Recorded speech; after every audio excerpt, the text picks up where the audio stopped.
एक गांव में एक औरत रहती है। औरत बहुत गरीब होती है। उसका एक छोटा सा बेटा होता है। उसका नाम धीरज होता है। उस औरत के बेटे के जन्म के 6 माह पहले किसी बीमारी के चलते उसके पति की मृत्यु हो जाती है।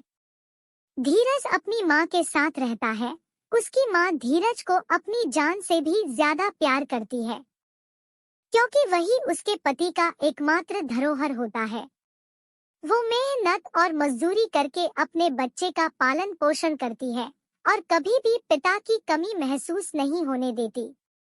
उसे पढ़ाती लिखाती है ताकि वह पढ़ लिख कर अपने पैर पर खड़ा हो सके, एक कामयाब इंसान बने, ताकि उसे किसी के आगे मांगने के लिए हाथ न फैलाने पड़े।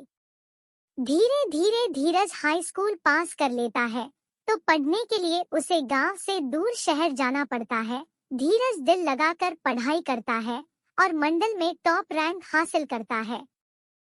फिर वह शहर के एक नामी महाविद्यालय से स्नातक और परास्नातक की पढ़ाई करता है। एक दिन धीरज अपनी माँ से विदेश जाकर पढ़ाई करने की जिद करता है। माँ कहती है कि बेटा, मेरी उम्र इतनी नहीं कि अब मैं अकेले रह सकूं। फिर बाहर पढ़ने के लिए पैसा भी तो बहुत लगेगा और मैं चाहती हूँ कि तू यहाँ पर ही रहकर पढ़ाई करे और यहीं पर कोई नौकरी कर ले। लेकिन धीरज कहता है कि कॉलेज की तरफ से स्कॉलरशिप वीजा पर पढ़ने जा रहा हूँ और उसका सारा खर्चा भी सरकार खुद ही उठाएगी, और जिद पकड़ लेता है। आखिर में मजबूर होकर माँ धीरज को ना चाहते हुए भी भेजने को राजी हो जाती है। धीरज अमेरिका जाकर माँ को पहुँचने की खबर देता है।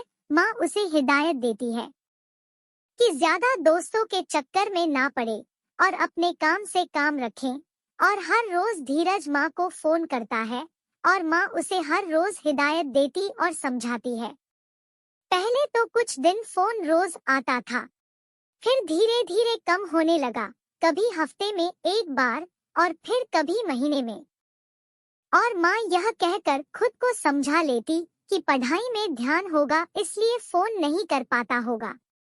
फिर कुछ समय बाद फोन आना बंद हो गया और फिर सालों बाद एक दिन फोन आता है तो धीरज बताता है कि माँ, मेरी पढ़ाई पूरी हो गई है और नौकरी लग गई है। तो माँ बहुत खुश होती है और पूरे मोहल्ले में मिठाई बांटती है।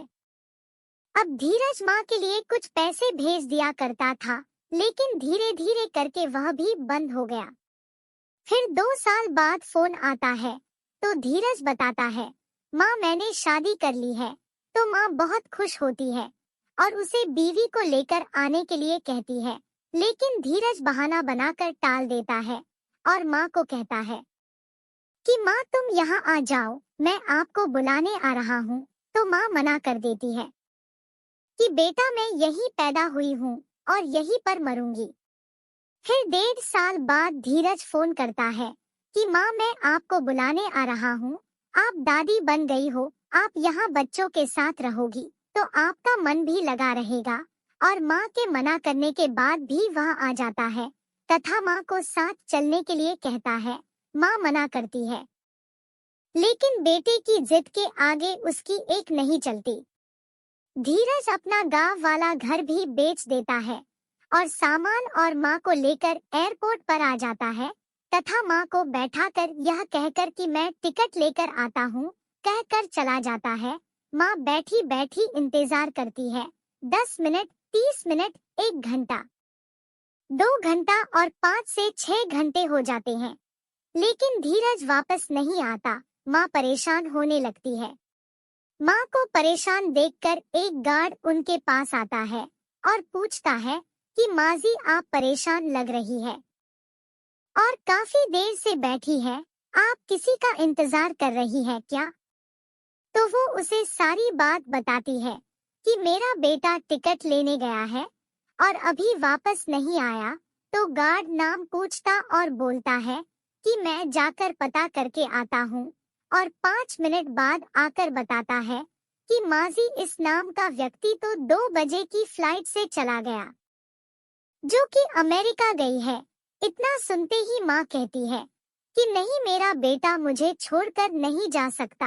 आप फिर से जाकर चेक करिए, शायद आपने गलत पता किया हो। गार्ड फिर से जाता है और आकर बताता है कि इस नाम का और कोई व्यक्ति आज जाने वाला नहीं है। आपका बेटा चला गया। बूढ़ी माँ की सांस अटकी रह जाती है, आंखों में आंसू और धम्म से गिर पड़ती है।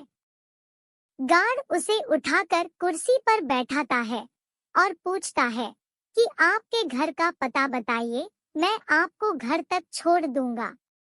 इतना सुनते ही बूढ़ी माँ की दबी सी आवाज बाहर आती है और रोते हुए कहती है कि बेटा, मैंने ऐसा क्या बुरा किया जो तूने मेरे साथ ऐसा किया? तू अपनी दुनिया में खुश था, मैं अपनी दुनिया में खुश थी। मुझे कोई दिक्कत नहीं तुझसे, शायद मेरी परवरिश में कोई कमी रह गई, मुझे माफ करना। तू जहाँ भी रहे खुश रहना। अगर तुझे यह सब करके खुशी मिली तो ऐसे ही सही। और फिर एक बार माँ शांत हुई तो ऐसी कि फिर कभी ना बोलने के लिए, और उसने वही अपने प्राण त्याग दिए।